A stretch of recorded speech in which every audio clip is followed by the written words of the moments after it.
तुम तैरना चाहते हो, दो ही मेरे नेम डबल से ब्रह्मचर्या पालन करो और शराबा कबाबा तो बचो, फिर माँ बाप की सेवा तो आप कर लेगा। और फिर साधन अभ्यास का नहीं बने तो मेरे पास जाना, मेरे पास जाना, मैंने पूछना नहीं तो गेर की नीचे मेरी मूछ पाट लेना। ये मैं कितना बेधड़ कोई कहता हूं।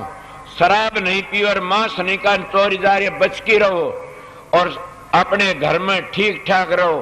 फिर उस साधन ब्याह पूरा गुरु से मिल गया, अभ्यास ने मेरे पास जाना और थारी मर्जी उस तरह कर लेना। मगर मैं कहता हूं बनता उसका अभ्यास है, उसका बने बना से रोकने वाली ये चीज है और रोक ही नहीं सकता अभ्यास ने कोई भी। इसलिए मैं आपको बताया। फिर कहते खोलो आंख निकट ही देखो। कौन सी आंख खोलो? कबीर साहब की बाणी आती, आंख न मुंदू कान न रुंदू काया कष्ट धारू, खुले आंखी हंस देखो सुंदर रूप निहारू। कि मैं खुले आंखी हंस देखो सुंदर रूप निहारू। कौन से खोले? इन आंखों से। मर क्या वोट पड़ते, घने वोट पड़ते, वो जीत जाता है। मैं भी चक्कर में कई दिनों लग रहा था, खुली आंखों ध्यान 6-6 घंटे करया करता था और कुछ नहीं बना। एक दिन मैं उठा तो देखा तो सारा रोशनी फिर गई। मैं घबरा गया, तेरे बीमारी तो नहीं होगी कुछ? मेरे याद आ गई तो कई बार करया वो साधन सही हो।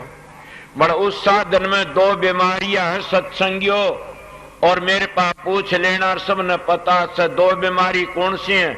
या तो कामी बनेगा या क्रोधी बन जाएगा, और क्रोध बन के दूसरे ने बुरा भला भी बोल दिया, शांति नहीं आओगी। खुली आंखों का ध्यान थे को बोलना चाह बोल लेना, मेरा तजर्बा बताया सबने। और खुली आंखों ध्यान करने वाले वास्ते गुम हो जाते हैं। क्यों? कबीर साहब की वाणी से क्या कहते कर, आजा सतगुरु नैनन में और नैन झांक में लूं, ना मैं देखो और कोरना तो ये देखण दूं। कौन सी बात मानो? पहलड़ी की बाड़ी। और फिर क्या कहता, नैनन की कर कोठड़ी पुतली पिलन बिछा, पलकों की चक डाल कर प्रीतम को ले रे जा। वो प्रीतम तुम्हारा अंदर बैठा है। फिर क्या कहते कबीर साहब, आंख कान मुख बंद कराओ तब देखो गुलजारा है, कर नैनो दीदार महल में प्यारा है। और ये नितान जी कहते हैं, दर दर बीन चश्म को फेरो जगमग जोत जरी है, कहीं गुप्त किसी से प्रगट सब घट वस्तु भरी है। अब यह एक ही शब्द, उस शब्द की बात तो कह देते हैं, उस शब्द में यह भी कहा, शब्द निरंतर मनवा राचा मलिन वासना त्यागी। अब शब्द का तो पता ही नहीं, इन्हें बात खुलिया देखते रहे, वह मलिन वासना की जागी कते दूर नहीं होगी न। जब तक शब्द की ध्वनि नहीं सुनेगी इतने मलिन वासना कभी जाए नहीं सकती न। स्वामी जी खुद कहते, शब्द धुन सुन के मन पति आई। जैसे सपेला सांप को पकड़ता बीन का लहरा सुना के, इसी तरह अंतर का लहरा सुन के न, और मन सांप है, इस शरीर बम्बी है और वो काबू में आ जाता, और तरह आता ही नहीं न। आपको किस तरह के दान करना तो राजा नरक भी कभी आ जाना मुट्ठी में। यगो तो बताइए राजा बलि ने कितनी यज्ञ करी। अगर वो भक्ति तो तपता हुंदा तो बताइए किसकी मिसाल दूं? अगस्त मुनि की कितनी कर ले, या वो कौन था जो धुंध ऋषि कह दी से उसको देख ले आए। और किसी कह दूं कि जिसको 88,000 वर्ष तप करया, दुर्व्यासा ऋषि की सुन ले। विश्वामित्र ने उर्वशी ने बिगाड़ दिया काम, न्यारा सुर्ग बना लिया था। इले शब्द की कमाई बिना सारा जग अंधा से, और शब्द की कमाई ते फंदा कटता और कोई कट नहीं सकता ने। आखिरी शब्द धुन सुन के मन काबू में आ सकता है। जब अच्छा महात्मा कोई मिल जा तो ये उर्ला में का खंडन नहीं करता, इनमें मिलती है ताकत, रिद्धिया सिद्धिया और करामाते मिल जाती है। मगर असलियत तो सहने वा शब्द की कमाई से, और शब्द की कमाई न घर छोड़ना पड़ता, न बच्चे छोड़ने पड़ते, न नौकरी छोड़नी पड़ती, कुछ नहीं तो भेड़े कर्म छोड़ने पड़ते। आपको वह किस तरह के अच्छी तरह तुमने सुना नहीं, संतों की औलाद किस तरह होती है, वह किस तरह जीवन बिताते कि सारी जिंदगी बिता दे। गृहस्थी धर्म सबसे बड़ा से, इससे बड़ा और कोई नहीं। इसलिए खोलो आंख निकट ही देखो। स्वामी जी कहते हैं ये लोग तो एक दो बातों पकड़ के न्यारे न्यारे पंथ बना लिए। एक कबीर साहब के लाइन वाले कहते हैं कि स्वामी जी ने लिखा खोलो आंख निकट ही देखो, ये तो एक लाइन पकड़ ली, स्वामी जी की ओर नहीं पकड़ी ने। स्वामी जी ने ये कहा क्यों फिर भटकता बन मर तू देख उल्ट की मन में, तेरे भीतर बसता धनी तिल का वो लपाड़ खड़ा चादर खूब तनी, कि वो धड़ी नहीं देखा जाता। तुम तो एक बात पकड़ ली। कोई कहता 5 नाम का सुमरण करो शाम क्षेत में सूरज धरो, के सुमरण बता, स्वामी ने और नहीं बता के। स्वामी जी ने तो कह रहा क्या क्या बता दिया, मैं राधा स्वामी नाम तो नहीं बता इनको किसी को भी। राधा स्वामी नाम धुनात्म नाम और कुल मालिक का निज नाम है, इसलिए कहते खोलो आंख निकट ही देखो। और क्या कहूं खोल कही कि और क्या कहूं खोलना मन बतेरा कही, और क्या कहूं आगे के कहते हैं। आगे भाग तुम्हारा प्यारी नहीं परखो तो जून रही, कहना था सोई के डाला राधा स्वामी। खूब कही आगे भाग तुम्हारा सजनी। यही बात में एक महात्मा सत्संग सुना वो कहा करते थे कि भाई उस जगह तुम भी जाओगे मैं भी जाऊंगा, मैं तो कह दूंगा बतेरा रुक्का मारा को ना मानो तो मैं क्या करूं। ये आगे भाग तुम्हारा सजना परखो तो जून रही। फिर चक्कर काटते रहो बार बार, कितने चक्कर काट 184 जिया जून में। और ये इतना भारी अच्छा मौका मिला है कि इसी जिंदगी में अगर अच्छा काम करगे तो करगे। अगर यो टेम लकड़ गया तो रामायण भी कहता कि बड़े भाग मानुष तन पावा, सुर दुर्लभ सुध ग्रंथन गावा। इब का चूक के पीछे नहीं ठिकाना, दिन पर दिन चोला होए पुराना। के चोला दिन दिन पुराना हुंदा जा रहा से फिर क्या करोगे। कोई कितने दिन में चला जाता, कोई कितने दिन में चला जाता है। और ये मामूली सी जिंदगी में खोटे घड़के चले जाते हैं, ये पता नहीं ना तेरे खेती के चलेगा। हमारे खेती चलने वाला तो क्या है, सतगुरु का नाम और सतगुरु ईश्वर, कुछ नहीं चलने वाला। ये सारा बंदोबस्त सारा टंबर उरे रह जाएगा। इसलिए अगर थारी मर्जी तुम ना कि मैं करो ना मानो तो। मैं तो स्वामी जी महाराज की वाणी को ऊपर बताया, स्वामी जी महाराज का भाव के तो मन पता नहीं, मैं मेरा भाव बताया।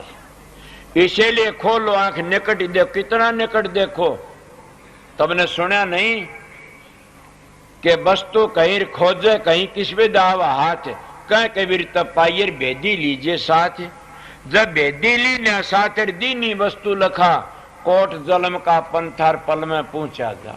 को करोड़ों जलम तुम्हारे बीच गए, तप तप पूजा पाठ होम यज्ञ तीर्थ व्रत करते करते, और पांडा नहीं छुटा ने पूर्ण सतगुरु बता के कोट जलमों का पंथार पल में पहुंचा जा। पल में पहुंच गया। उसको क्या कहा कबीर ने कि पलक मारन की देरी सुबह न कुदरत तेरी, के तो पलक मारन की देरी सुबह न कुदरत तेरी। इसलिए सतगुरु खोजो, पर सतगुरु खोजो ये प्यारी जग में दुर्लभ रतन यही।